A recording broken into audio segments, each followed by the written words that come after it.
Olá, turma, tudo bem com vocês? Vamos iniciar a nossa videoaula hoje para falar sobre lei de Coulomb, também conhecida como força elétrica.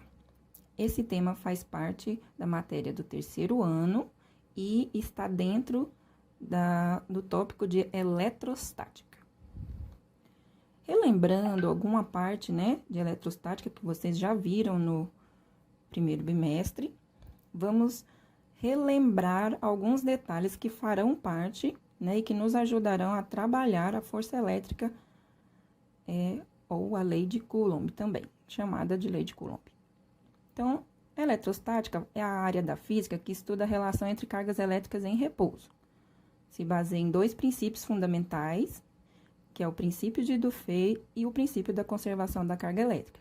O princípio de Dufay é aquele que diz que cargas de mesmo sinal vão se repelir, ou seja, duas cargas positivas ou duas cargas negativas, vai haver repulsão entre elas. Agora, se eles têm eletrizações diferentes, ou seja, sinais diferentes, uma carga positiva e outra negativa, ou uma negativa e outra positiva, vai haver atração entre essas cargas. Esse princípio vocês já conhecem. E Coulomb, a partir desses princípios, fez um estudo, o que gerou essa lei, que recebeu esse nome, lei de Coulomb.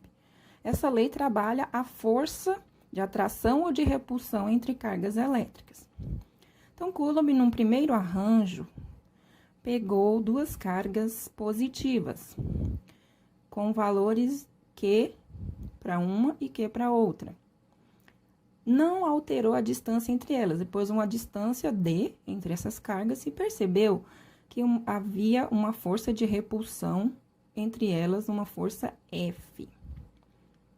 Continuando o estudo, no segundo arranjo, ele dobrou uma das cargas, manteve a distância D e percebeu que a força de repulsão passou a ser a 2F.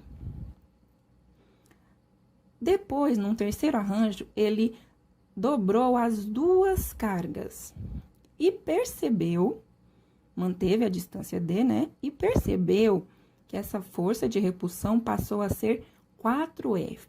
Então, matematicamente, a gente percebe o quê? No primeiro arranjo, 1 vezes 1, 1F.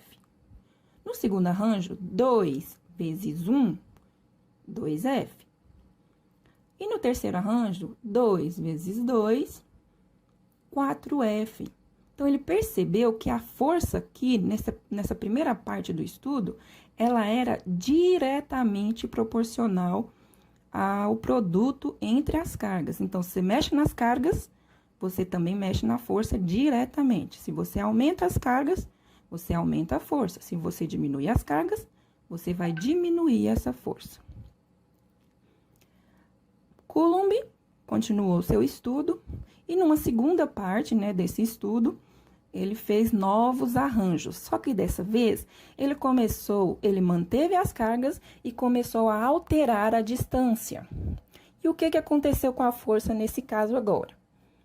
Na primeira parte, no primeiro arranjo, as cargas continuaram iguais, separadas por uma distância D e, logicamente, se repeliam com uma força F. No segundo arranjo, ele dobrou a distância entre essas cargas, continuou mantendo as mesmas, sem alterar as cargas. Dobrando a distância, ele percebeu que a força caiu pela quarta parte. Ótimo, vamos ver o que acontece nesse terceiro arranjo agora. Coulomb triplicou a distância entre as cargas e percebeu que a força caiu pela nona parte. Lembrando da matemática, o que a gente entende quando a gente observa esses arranjos que Coulomb fez na segunda parte do estudo? A distância, quando a distância era 1D, a força era 1F. Tá. Q vezes Q, 1 vezes 1, dividido por 1 é igual a 1. Até aí, tudo bem, no primeiro arranjo. Mas no segundo arranjo, quando ele dobrou a distância, a força caiu pela quarta parte. 2 ao quadrado é 4. Então, no terceiro arranjo, ele triplicou. O que aconteceu? 3 ao quadrado, 9. O que a gente percebe com isso? Cada vez que aumentava a distância, a força, ao invés de aumentar, fazia o quê? Cair. Ela caía, ela diminuía. Então, a gente percebe o que nessa segunda parte do estudo? Que se você alterar a distância, a força diminui. Se você aumenta a distância, a força diminui. E diminui quanto?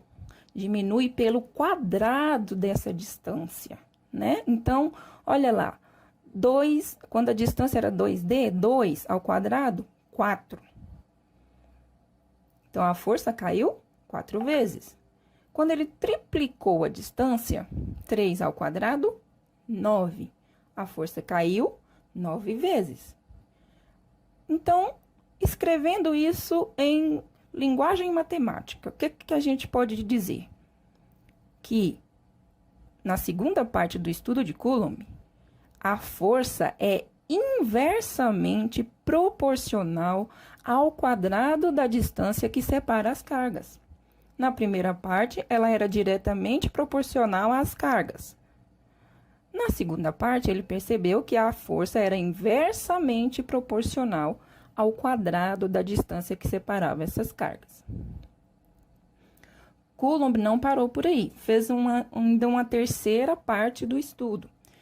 Nessa terceira parte do estudo, ele reparou que o meio onde essas cargas se localizavam influenciava a força elétrica. Ou seja, as características do meio faziam com que essa força se alterasse. Por exemplo, se as cargas estivessem no ar, se as cargas estivessem na água, ou se as cargas estivessem na areia, no óleo, né?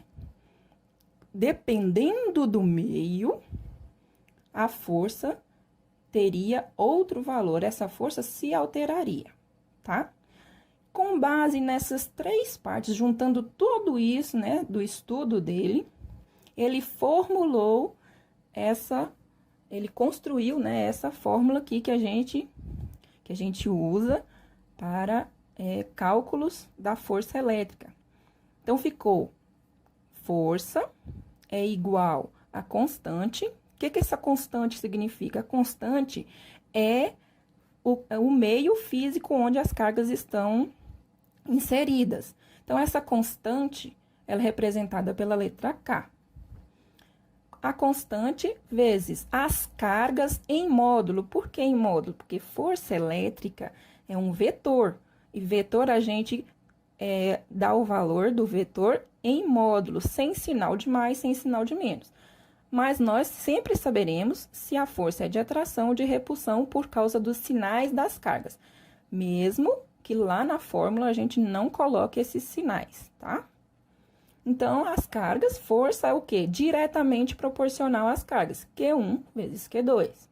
E inversamente proporcional à distância, ao quadrado da distância que separa as cargas. Então, força é igual a constante vezes o módulo das cargas dividida pela distância ao quadrado. Qual é a conclusão nossa, então, a partir desse estudo de Coulomb? A força elétrica vai ser diretamente proporcional ao produto das cargas e inversamente proporcional ao quadrado da distância que separa essas cargas. A constante nos exercícios, ela é sempre dada.